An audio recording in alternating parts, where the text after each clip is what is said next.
Hello, welcome back. In this video, we will look at hash functions and hash codes in section 21.3.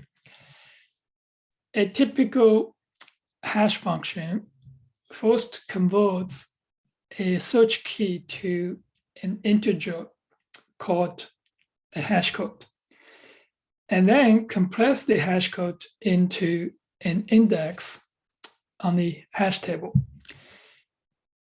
In Python, we have this hash method in the object class. This method returns an integer hash code. The general contract for the hash method is as follows, with 3 points. First, you should override the hash method whenever the equal method is overridden to ensure that two equal objects return the same hash code.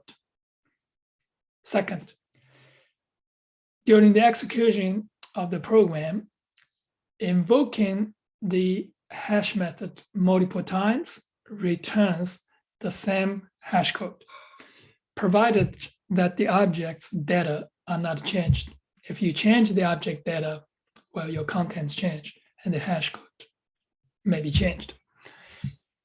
Two equal objects have the same hash code, but you should implement the hash method to avoid too many such cases. So these are the collision cases. So for example, in Python, we can use this hash 35, that's integer object. It returns simply the same integer, 35. And here, hash 3.5 returns this integer right here.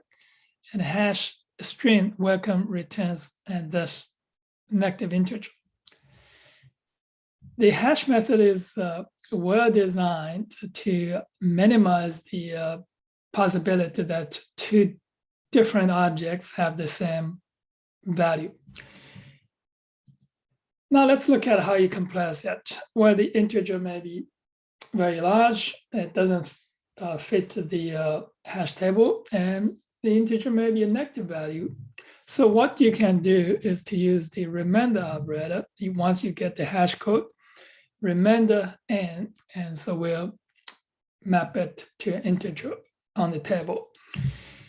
So please note in Python, the remainder operator, the result will be always positive if the denominator here, if this is the second part, say remainder this, the second part, n, and this is positive, the result will be positive. Doesn't matter, and even you have this hash code is negative. Well, ideally you should choose n to be a prime number to ensure that the indices are spread evenly. However, it is time consuming to find a large prime number. We will set n to an integer power of 2. There's a good reason for this choice. When n is an integer power of 2, you can use the AND operator. It's a bitwise AND operator to compress a hash code to an index on the hash table as follows. So this, if n is an integer power of 2, and so this hash code remainder n is the same as hash code and bitwise and n minus 1. It's really simple to prove it. I mean, this is very useful because this is going to be very fast, much faster than the remainder operator. So this is the bitwise. For example, if you have this 11, this is the remainder, and this is 4 minus 1. So this you will get this 0011. Okay, and this is the same as 11 remainder. So here, if you have this, this one here is the 11 remainder 4. It would be the same as this 11 and 4 minus 1. So which is 3. Now, another thing we can do is that's often done in practice is to ensure the hashing is evenly distributed. We use a supplemental hash function along with the primary hash function. The function is defined as follows. You can define it differently, but this is the example here is the supplemental hash, and you take this hash code and do another hash.